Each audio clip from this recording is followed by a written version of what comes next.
Primero de Reyes, capítulo 11, versículo del 1 al 8. Primero de Reyes 11, del 1 al 8. Es el pasaje que escucharemos esta semana. Primero de Reyes 11, del 1 al 8. Así dice la palabra del Señor. Pero el rey Salomón amó, además de la hija de Faraón, a muchas mujeres extranjeras, a las de Moab, a las de Amón, a las de Edom, a las de Sidón y a las Eteas, gente de las cuales Jehová había dicho a los hijos de Israel: no os llegaréis a ellas, ni ellas se llegarán a vosotros, porque ciertamente harán inclinar vuestros corazones tras sus dioses. A estas pues se juntó Salomón con amor. Y tuvo 700 mujeres reinas y 300 concubinas, y sus mujeres desviaron su corazón. Y cuando Salomón era ya viejo, sus mujeres inclinaron su corazón tras dioses ajenos, y su corazón no era perfecto con Jehová su Dios, como el corazón de su padre David. Porque Salomón siguió a Astoret, diosa de los sidonios, y a Milcom, ídolo abominable de los amonitas. E hizo Salomón lo malo ante los ojos de Jehová, y no siguió cumplidamente a Jehová como David su padre. Entonces edificó Salomón un lugar alto a Quemos, ídolo abominable de Moab, en el monte que está enfrente de Jerusalén, y a Moloc, ídolo abominable de los hijos de Amón. Así hizo para todas sus mujeres extranjeras, las cuales quemaban incienso y ofrecían sacrificios a sus dioses. ¿Qué vamos a hacer con los dones que hemos recibido? Esa es la pregunta que ya por varias semanas hemos estado haciendo y hemos estado luchando, reflexionando en la vida de Salomón y en la grandeza de su reino, en el libro de los Reyes, en el libro de las Crónicas. Salomón, en estos capítulos, como el heredero del rey David, es la cima de un reino que Dios formó para mostrar a las naciones qué bueno es vivir bajo el gobierno de Dios. Su sabiduría, sus riquezas, ambos eran testimonios de la realidad de que detrás de este rey, detrás de Salomón, había un rey verdadero y más grande, que era el Dios de Salomón. Y la semana pasada hablamos cómo en el capítulo 9, Salomón, después de tener tanta grandeza en riqueza y en sabiduría, las naciones empiezan a oír acerca de la fama de Dios, de la fama de este rey, de la fama de este reino, y empiezan a venir desde lugares distantes para escuchar si era cierto que Dios había bendecido a Israel con este tipo de sabiduría, este tipo de riqueza, esta prosperidad, esta paz.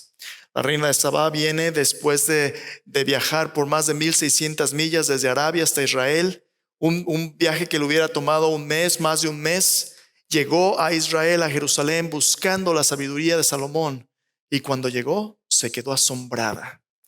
Todos los dilemas, todos los conflictos que ya tenía en su corazón los compartió a Salomón, y Salomón le compartió la sabiduría de Dios. Y después de que ella vio la majestad de este reino, se quedó sin espíritu, literalmente dice el texto. Se quedó asombrada de la majestad de este reino.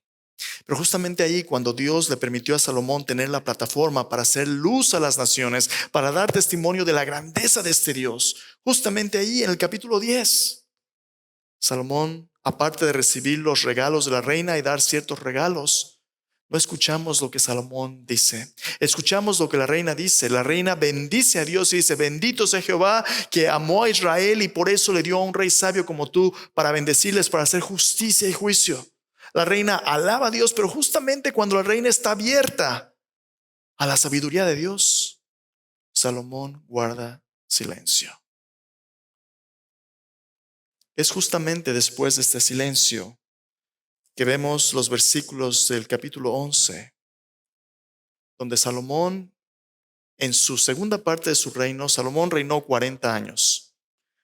20 años Salomón invirtió preparando a Israel para adorar a Dios con el templo, para ser una comunidad discipulada, una comunidad que aprendiera a obedecer la palabra de Dios, que tuviera los recursos para vivir la vida que Dios les había dado. 20 años se invirtió en eso.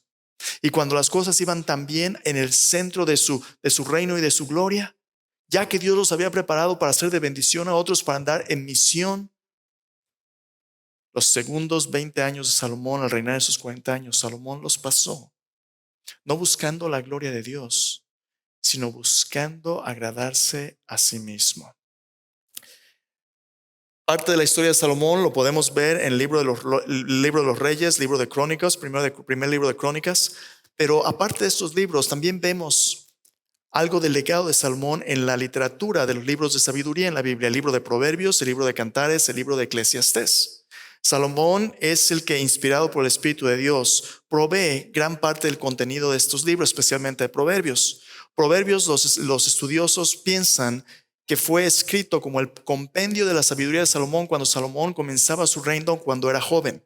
Usted, si lee Proverbios, escucha la voz de un padre enseñando a un hijo. Por ejemplo, en capítulo 3 que leímos hace algunas semanas: oye, hijo mío, la instrucción de tu padre, no menosprecies la dirección de tu madre. Corona de gracia será a tu cabeza, collares a tu cuello. Salomón habla como un hijo que está siendo instruido por su padre, en este caso David. David instruyó a Salomón en cómo seguir al Señor con todo su corazón. David le dijo muchas veces a Salomón: ama a Jehová, sirve a Jehová, sigue sus estatutos. Si tú le sirves, Él va a bendecirte para siempre. Pero si tú te apartas de Él, va a haber consecuencias. Proverbios está lleno de esa sabiduría de vivir esta vida tomando las decisiones correctas para agradar y servir a Dios con una vida que le honre. Cuando Salomón era joven, Salomón vivió de tal manera y Dios bendijo al reino a través de sabiduría con justicia. Cuando tú lees el libro de Cantares, te das cuenta en Cantares que Salomón posiblemente es un hombre joven, un hombre en sus 20, sus 30, donde comienza su reino, donde ya tiene cierta prosperidad, donde el corazón se le emociona y le late por la chica, ¿verdad? Late y late como burro sin mecate, dicen por ahí. Bueno, está emocionado porque comienza su familia, comienza su reino, y este es un poema de amor, el libro de Cantar, los Cantares, el amor ideal entre un esposo y una esposa que en el matrimonio han encontrado el uno al otro como bendición y provisión de Dios. Cantares refleja los ideales de este matrimonio hecho por Dios para bendición de la humanidad. Y Salomón se regocija en la provisión de Dios, un poema excelso y hermoso de la relación matrimonial. Salomón empieza bien, pero ya empieza a ver que aparte de esta mujer que es su esposa, Salomón empieza a ver a cómo los reyes alrededor tienen un harén y tienen otras concubinas o reinas. El peligro empieza a verse en el horizonte. El último libro de sabiduría, Eclesiastés, que tiene como autor a Salomón. Eclesiastés es un libro difícil y oscuro.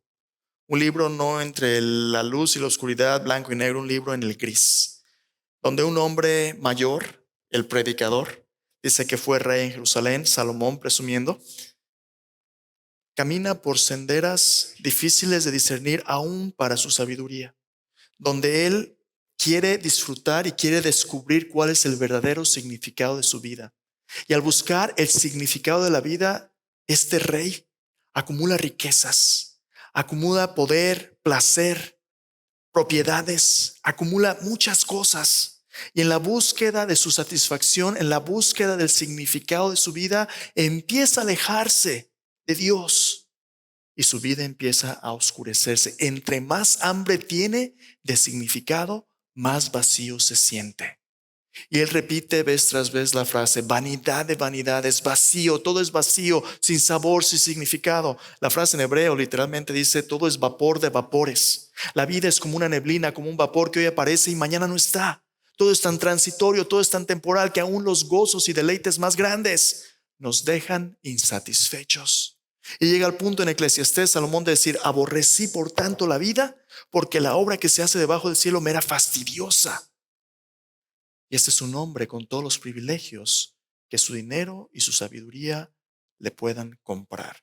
Tú puedes vivir tu vida con los privilegios más grandes, los recursos, placeres, posesiones, poder más grande, y aún así puedes ser perfectamente miserable, porque tenemos un agujero en el corazón que tiene forma de Dios, dice Pascal. Como Agustín también decía, nuestro corazón, nuestra alma está sin reposo hasta que descansa en Dios. Salomón estaba buscando su placer en cosas que no podían satisfacerle. ¿Qué vamos a hacer con los dones que hemos recibido? La historia de Salomón podría llamarse el fracaso del éxito, porque teniéndolo todo Salomón, llegó a un punto de perderlo todo. El fracaso del éxito de Salomón corrompió su legado, no solamente su vida, su legado y todo el reino, sumiendo su reino en un ciclo de opresión espiritual y de esclavitud espiritual, que vamos a reflexionar un poco al respecto hoy. Ahora, antes de que veamos un poquito más de su vida y examinemos sus versículos, déjame darte una palabra de cuidado. Es fácil leer los personajes como Salomón y decir, Salomón, ¿cómo es posible? Si yo fuera, eso a mí nunca me va a pasar. Pero como Salomón escribió en Proverbios, la caída viene antes de qué. No, más bien, dice, antes de la caída viene la soberbia. Antes de la caída viene el orgullo y el enaltecimiento. Cuando tú y yo somos orgullosos y decimos, eso a mí no me va a pasar, somos los primeros candidatos para que eso nos pase. Al leer estos versículos no los leemos como si estuviéramos en una posición de juzgar a nadie, ni siquiera unos a otros. Lo leemos porque la Biblia es un espejo que nos dice fielmente cuáles son las luchas y las circunstancias que vivimos como seres humanos. Y aun cuando seamos las personas más ricas o las personas más sabias, nuestra riqueza, nuestra sabiduría no es suficiente para el propósito para el cual Dios nos hizo. Aunque sea Salomón, con todo tu reino y toda tu gloria, tú no eres Dios. Y Dios quiere que nos veamos en un espejo y que sepamos que lo que a Salomón le pasó, nos puede pasar a nosotros si no tenemos cuidado. ¿Qué fue lo que Salomón hizo? Salomón subió a su reino en un ciclo con dos dinámicas opresivas que nos pueden pasar a nosotros también. La primera es esta. Salomón tenía una tendencia a la permisividad espiritualmente opresiva en desafío público a la palabra de Dios. ¿Qué significa esto? Permisividad significa que tú te permites hacer cosas que aunque a veces no sean pecado, se convierten en un resbaladero que te acercan más y más al precipicio del pecado.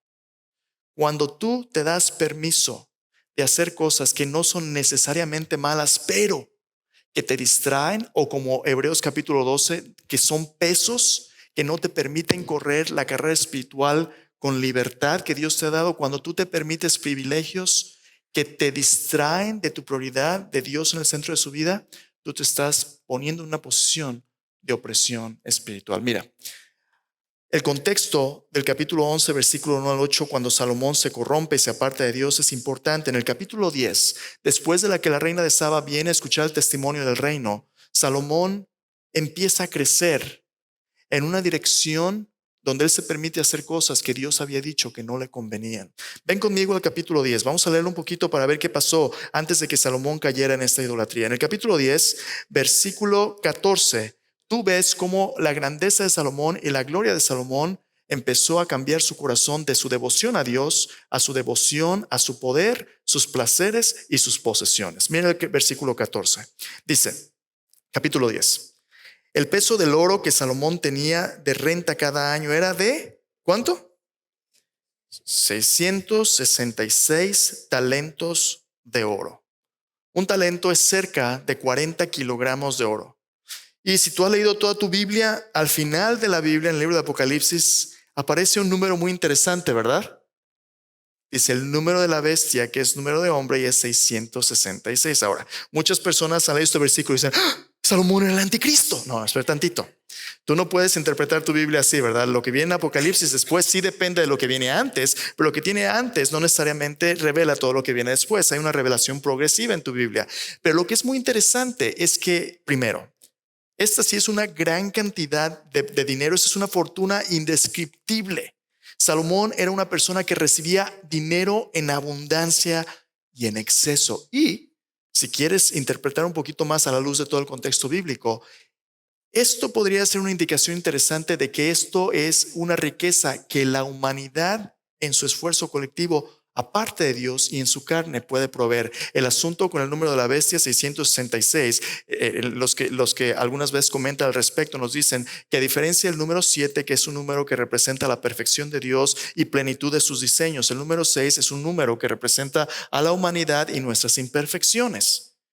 Como un rey que había alcanzado el ápice de la humanidad, lo que puedes conseguir con tu dinero, Salomón tenía todo el dinero del mundo y aún así no tenía lo suficiente. Siempre le faltaba. Mira lo que sigue adelante. Dice, versículo 15, sin lo de los mercaderes, lo de la contratación de especias, los de todos los reyes de Arabia, de los principales de la tierra. Hizo también el rey Salomón 200 escudos grandes de oro batido, 600 ciclos de oro gastó en cada escudo. Asimismo hizo 300 escudos de oro batido, en cada uno de los cuales gastó 3 libras de oro. El rey los puso en la casa del bosque del Líbano.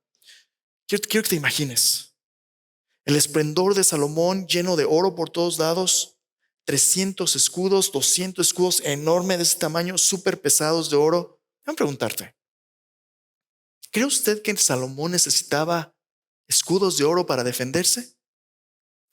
Pero en un despliegue del exceso en que su reino había empezado a caer. Y continúa la narrativa. Mira versículo 18. Hizo también el rey un gran trono de marfil, el cual cubrió de oro purísimo. 6 gradas tenía el trono, la parte alta era redonda por el respaldo, y a uno y otro lado tenía brazos cerca del asiento, junto a los cuales estaban colocados 2 leones. Estaba también 12 leones puestos allí sobre las 6 gradas de un lado y de otro. En ningún otro reino se había hecho trono semejante. Los reyes desplegaban su poder por sus cortes, sus ropas, sus tronos, sus haréns. Y Salomón se hace un trono con leones. A lo mejor el león como un símbolo de la tribu de Judá, pero muchos reinos paganos tenían leones como símbolos de sus dioses. Un poquito ambiguo el mensaje que Salomón está mandando aquí. Ahora, ¿estaba Salomón un trono de marfil, cubierto de oro de arriba abajo? Salomón no lo necesitaba, pero la pregunta es, ¿lo quería? Mira lo que continúa el versículo 21. Todos los vasos de beber del rey Salomón eran de oro, y asimismo toda la vajilla de la casa del bosque del Líbano era de oro fino, nada de plata, porque en tiempo de Salomón no era apreciada. Porque el rey tenía en el mar una flota de naves de Tarsis, barcos. Con la flota de Hiram, una vez cada 3 años venía la flota de Tarsis, traía oro, plata, marfil, monos y pavos reales. Así excedía el rey Salomón a todos los reyes de la tierra en riquezas, en sabiduría. Toda la tierra procuraba ver la cara de Salomón para oír la sabiduría que Dios había puesto en su corazón.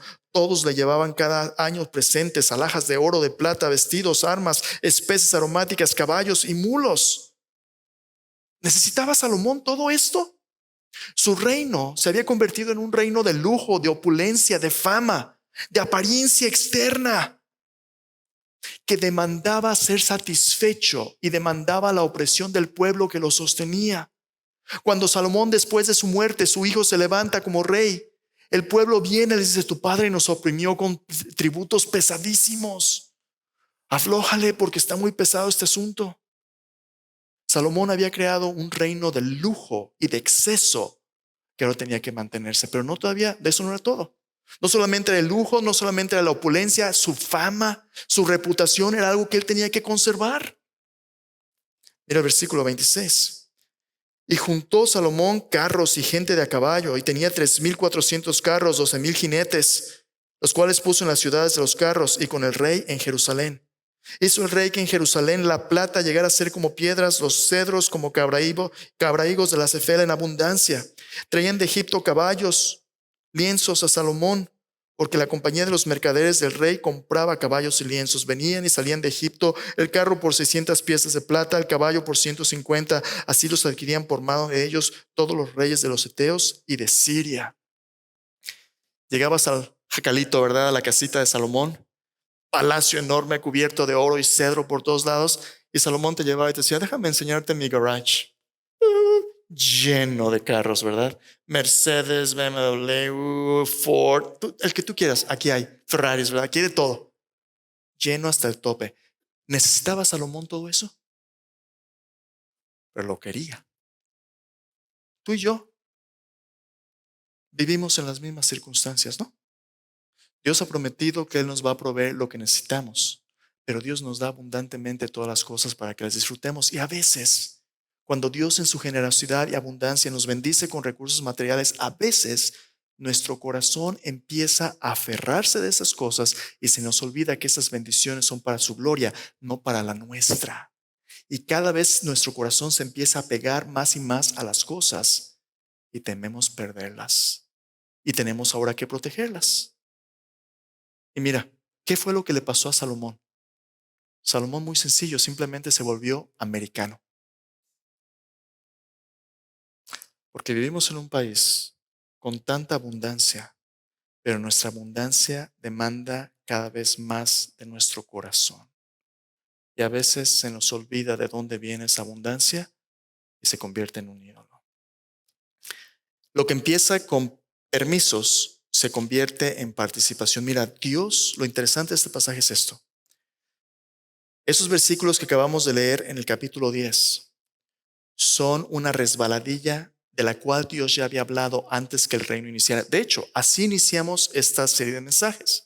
Siglos antes de que Salomón viniera, en Deuteronomio capítulo 17, cuando el pueblo de Israel salió de Egipto, Dios les había dado leyes de lo que el rey debería y no debería hacer. Tomó 40 años para que Salomón se le olvidara lo que oyó al principio y empezara a vivir un estilo de vida que le permitía alejarse poco a poco de Dios. Ven conmigo a Deuteronomio 17 para refrescar nuestra memoria de cómo debía el rey vivir en este reino. Salomón, con tanto esplendor, con tanta sabiduría, con tanta opulencia, se le olvidó lo que Dios ya claramente le había dicho.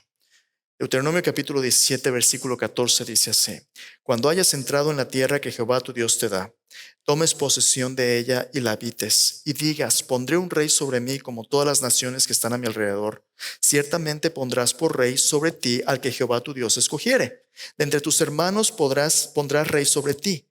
No podrás poner sobre ti a hombre extranjero que no sea tu hermano, pero él no aumentará para sí caballos, ni hará volver al pueblo a Egipto con el fin de aumentar caballos, porque Jehová os ha dicho: no volváis nunca por este camino. ¿Qué es lo que Dios le había mandado? No van a volver a Egipto. ¿Por qué no? Recuérdame qué había en Egipto. ¿Qué le pasó al pueblo de Israel en Egipto? ¿Eran qué? Eran esclavos. Egipto es un lugar de la esclavitud del mundo de donde Dios rescató al pueblo de Israel. En los 10 mandamientos, Éxodo 21 dice: yo soy Jehová tu Dios, que te saqué de la tierra de Egipto, de casa de servidumbre.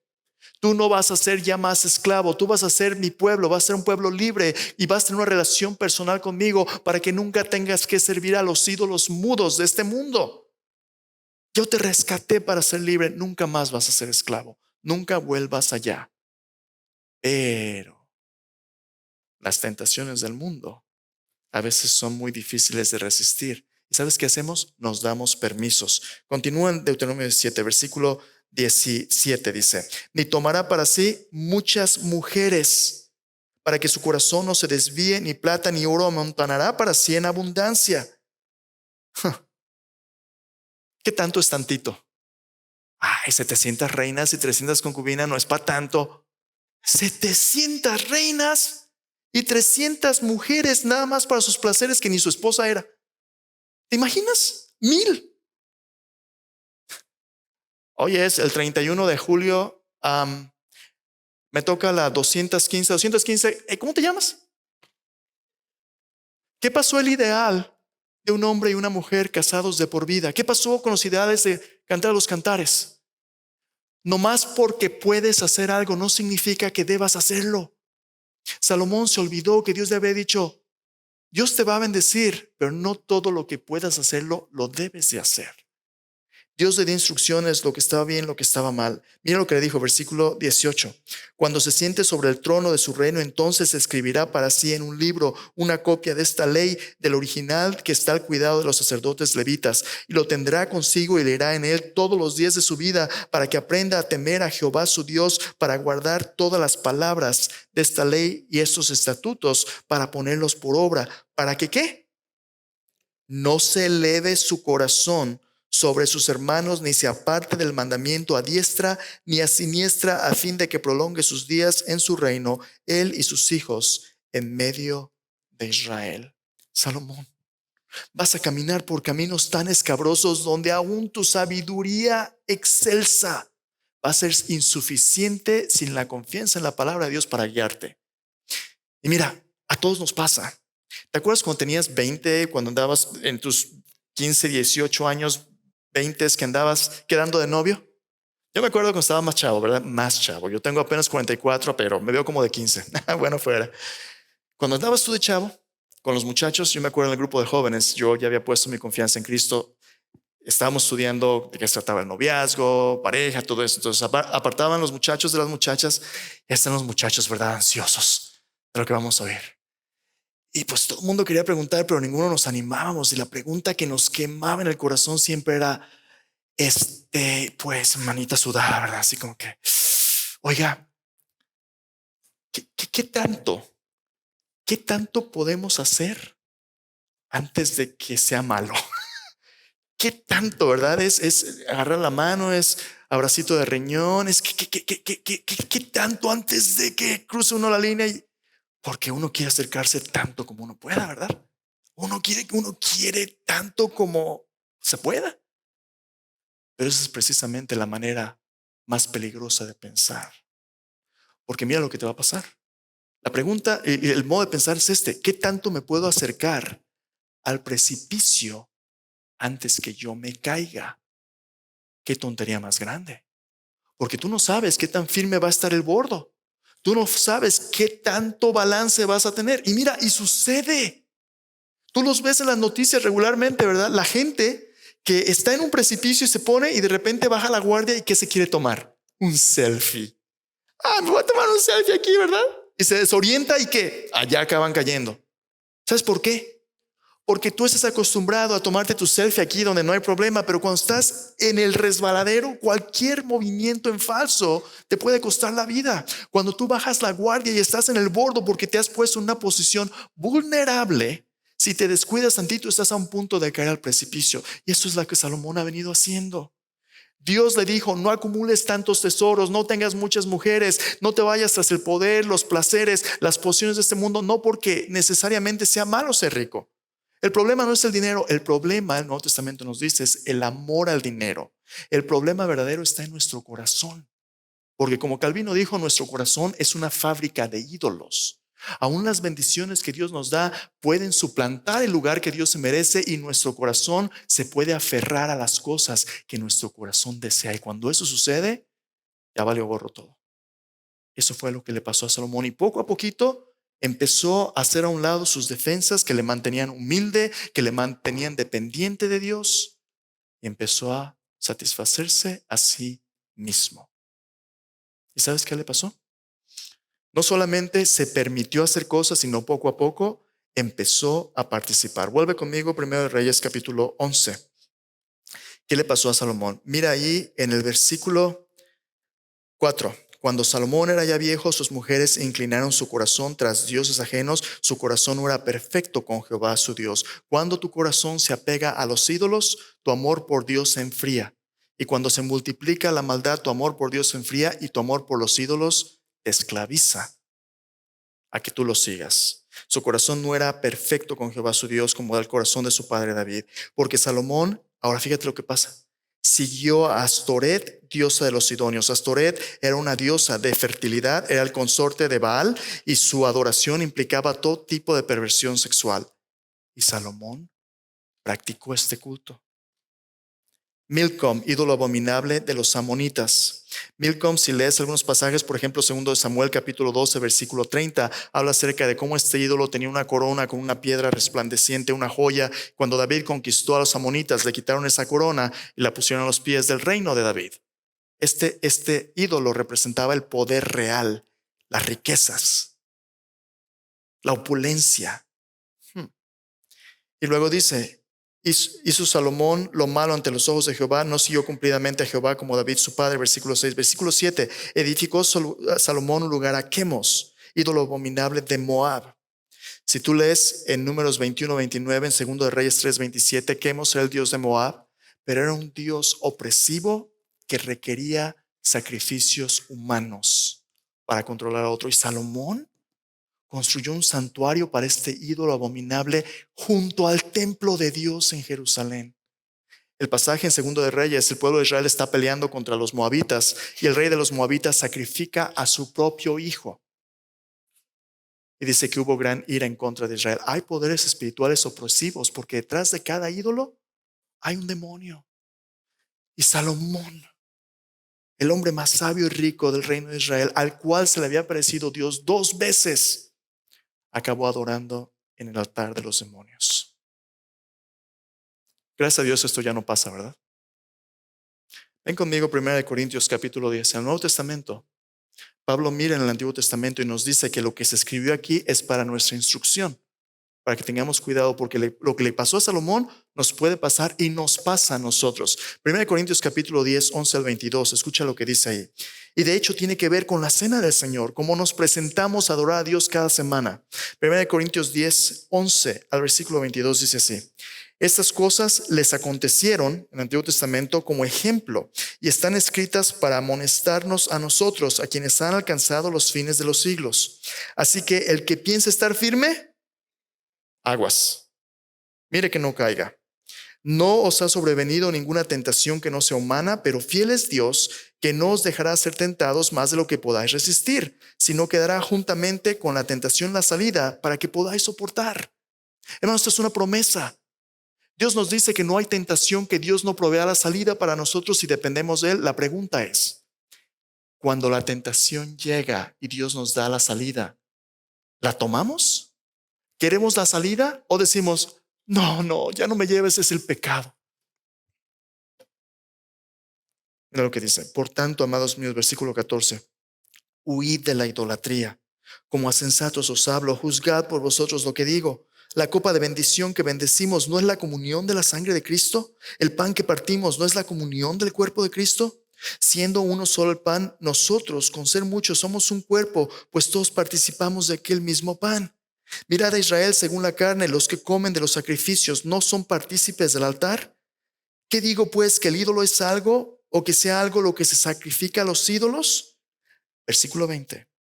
Antes digo que lo que los gentiles sacrifican, a los demonios los sacrifican y no a Dios.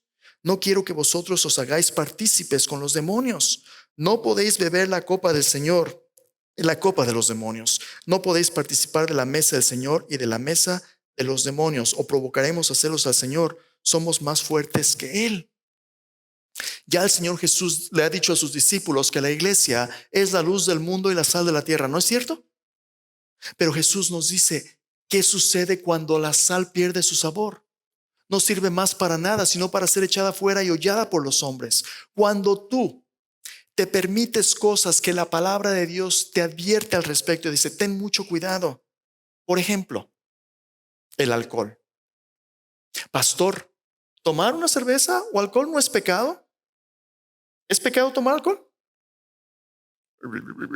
Lea su Biblia. No es pecado tomar alcohol. Pero emborracharse sí es pecado. Y no solamente eso, ser de tropiezo a alguien es pecado. Si nos controla, es pecado. Puede que no sea pecado, pero es un peso en mi vida espiritual.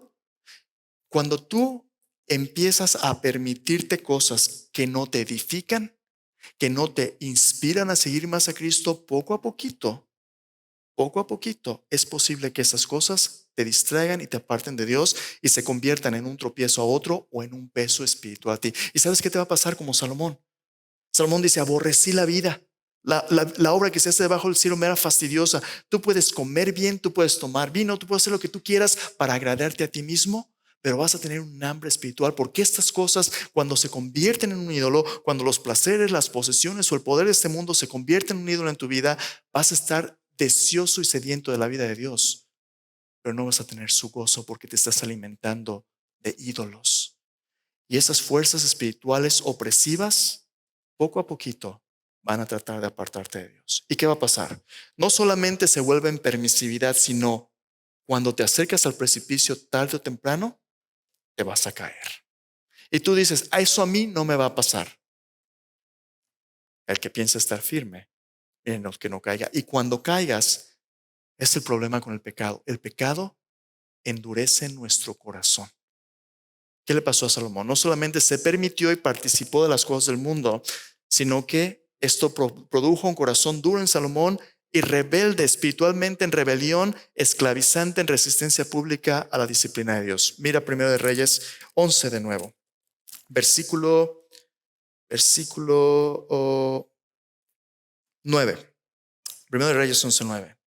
Se enojó Jehová contra Salomón por cuanto su corazón se había apartado de Jehová, Dios de Israel, que se le había parecido ya 2 veces. Le había mandado acerca de esto que no siguiese a dioses ajenos, mas él no guardó lo que le mandó Jehová. Y dijo Jehová a Salomón: por cuanto ha habido esto en ti y no has guardado mi pacto y mis estatutos que yo te mandé, romperé de ti el reino y lo entregaré a tu siervo. Sin embargo, no lo haré en tus días por amor a David tu padre, lo romperé de la mano de tu hijo. Pero no romperé todo el reino, sino que daré una tribu a tu hijo por amor a David mi siervo, por amor a Jerusalén, la cual yo he elegido. Jehová suscitó un adversario a Salomón, Adad edomita de sangre real, el cual estaba en Edom. Versículo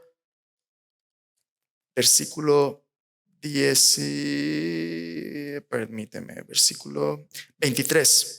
Dios también levantó un adversario contra Salomón, a Rezón, hijo de Eliada, el cual había huido de su amo Hadadezer, rey de Soba, y había juntado gente contra él y se había hecho capitán de una compañía cuando David deshizo a los de Soba. Después fueron a Damasco, habitaron allí y le hicieron rey en Damasco. Versículo 25. Y fue adversario de Israel todos los días de Salomón, y fue otro mal con el de Hadad, porque aborreció a Israel y reinó sobre Siria. También Jeroboam, hijo de Nabat, efrateo de Sereda, siervo de Salomón, cuya madre se llamaba Serúa, la cual era viuda, alzó su mano contra el rey. Después de que se sumió en idolatría y en inmoralidad, Dios se acercó a Salomón y le dijo: Salomón, has hecho mal, arrepiéntete, has pecado. ¿Y sabes qué hizo Salomón? En lugar de arrepentirse, empezó a tratar de manipular su reino y resistir en rebeldía la disciplina de Dios. Salomón empezó a perseguir a sus adversarios. Salomón empezó a preparar su reino. Tú terminas este capítulo y lo lees con la muerte de Salomón. Salomón muere, pero en ninguno de esos versículos leemos que él se arrepiente como lo había hecho David, su padre, cuando pecó en contra de Dios. Salomón muere como un hombre que todavía piensa que él está jugando ajedrez con la vida e incluso contra Dios y que él puede ganar. Salomón muere y el legado de su reino es uno de esclavitud espiritual. ¿Qué vamos a hacer con los dones que Dios nos ha confiado? Hermanos, empezamos esta serie, Cecilio, compartiendo tu testimonio. Cómo Dios, en su misericordia, a veces cuando nos apartamos de sus caminos, nos encuentra y nos invita a acercarnos a Él. Tú y yo tenemos de dos sopas y hay dos caminos. Una, podemos hacer lo que nos da la gana y vivir nuestra vida disfrutando de los placeres de este mundo, las posesiones y el poder de este mundo, pero todo lo que hagamos aquí se va a quedar. Podemos excluir a Dios de nuestra vida, pero hasta ahí vamos a llegar. U otra, podemos hacerlo a la manera de Dios, donde Dios se compromete a guiarnos, a proveer, pero vamos a depender de Él en obediencia a su palabra y vamos a amarle a Él y a servirle a Él. Ninguno puede servir a dos amos. ¿A quién vas a servir tú? Cecilia nos compartió cómo cuando él se dio cuenta de que estaba mal, regresó al Señor y ese día hicimos una invitación. Dijimos: si hay alguien aquí que quiera volver al Señor, para eso es lavar los pies, ¿no? Jesús dijo que ya nos ha lavado cuando ponemos nuestra confianza en Él, pero a veces nuestros pies se ensucian y tenemos que lavarnos los pies unos a otros. En el servicio en inglés hoy, una señorita compartió su testimonio, porque vio tu testimonio, Junior, y compartió su testimonio de cómo ella creció en esta iglesia, se había bautizado, pero se apartó del Señor por mucho tiempo y vivió cosas que tú no quieres que tus hijas vivan. Cosas difíciles, duras y feas. Pero el Señor la encontró de nuevo. Y en su gracia el Señor le abrió los ojos para darse cuenta que aunque el mundo le prometía mucho, esas promesas eran falsas porque solamente Dios podía darle lo que ella estaba buscando. Y ella hoy, con su familia, fuimos testigos de su restauración. Sabes que para Dios cada uno cuenta. Yo no sé por qué caminos andes, yo no sé con qué estés luchando. A lo mejor estás luchando con la falta de cosas o con la abundancia de cosas. Yo no sé cuáles son tus luchas, pero Dios sí sabe. Y porque Dios sí sabe, Dios te invita a que traigas tus luchas a Él y en dependencia de su palabra, tú dejes que este libro, la Biblia, sea una lámpara que alumbra tu caminar y que te mantenga en comunión y siguiéndole a Él.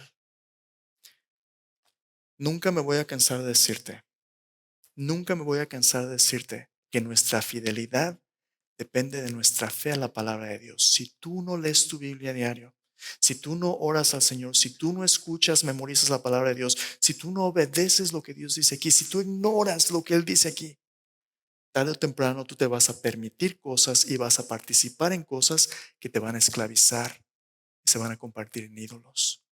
Pero hoy, cada domingo, tú tienes la oportunidad de venir a la cena del Señor. Y cuando comas de este pan y bebas de esta copa, lo hagas de tal manera que renuncies a cualquier ídolo y le digas: Señor, mi corazón te pertenece a ti. Mi tiempo, mis talentos, mis tesoros, todo lo que tú me has dado es tuyo y yo soy tu siervo, Señor. Aquí estoy. Háblame, guíame, perdóname. En nuestro Señor hay restauración, hay perdón, hay provisión. No seas como el hijo pródigo, comiendo lo que los cerdos comían. Come de la mesa de tu Padre. Entonces, déjame cerrar con esto. Como seguidores de Cristo podemos tener éxito eterno rindiendo nuestros talentos, tesoros y tiempo en obediencia a la palabra de Dios. O podemos tener éxito temporal deleitándonos en el poder, posiciones y placeres de este mundo, pero no podemos tener éxito en ambos. Tú tienes que escoger a quién servir: al Señor o a los ídolos de este mundo. Hermanos, ya Dios ha estado preparando a DFBC en español, a toda nuestra iglesia, para ser una comunidad que le adore a Él, una comunidad de discípulos que aprendan a obedecer su palabra, pero una comunidad que pueda dar testimonio afuera de que nuestro Dios es el bien supremo de nuestras vidas. No hay nadie como Él. ¿Estás listo para que Dios te dé más? Para que Dios te dé más fruto para su gloria, no para nuestra comodidad. Si tú estás listo hoy, yo te invito a que vengas a esta mesa. Cierra tus ojos. Ahí en tu corazón, habla con el Señor Jesús. Y el Señor Jesús dijo: yo soy la vid, vosotros sois los pámpanos. El que permanece en mí y yo en él, éste lleva mucho fruto, porque separados de mí nada podéis hacer. Ahí en tu lugar, habla con el Señor Jesús. Si hay algún peso, algún pecado que te asedia y no te permite correr la carrera de Cristo, entrégalo a los pies del Señor. Habla con Él y dile: Señor Jesucristo, yo reconozco que no es el comienzo de la carrera todo lo que cuenta, Señor, sino acabar bien. Señor, yo tengo luchas y en mis luchas a veces yo te fallo, pero tú eres bueno y misericordioso. Tú eres gran misericordia, tardo para la ira, Señor. Yo me acerco a ti hoy. Y Señor, vengo a esta mesa y a tus pies yo pongo mis ídolos, todo lo que mi corazón ama que es contrario a tu voluntad. Límpiame, Señor. Perdóname. Yo me arrepiento, Señor. Yo me arrepiento y me vuelvo a ti. Ahí en tu tiempo con Dios, en tu corazón, en silencio. Si hay algún pecado específico que el Espíritu de Dios te está mostrando ahora mismo, ahí en tu corazón, habla con Cristo y dile: Señor, yo rindo. Dile lo que rindes a sus pies. Arrepiéntete del pecado, menciónalo en la presencia de Cristo.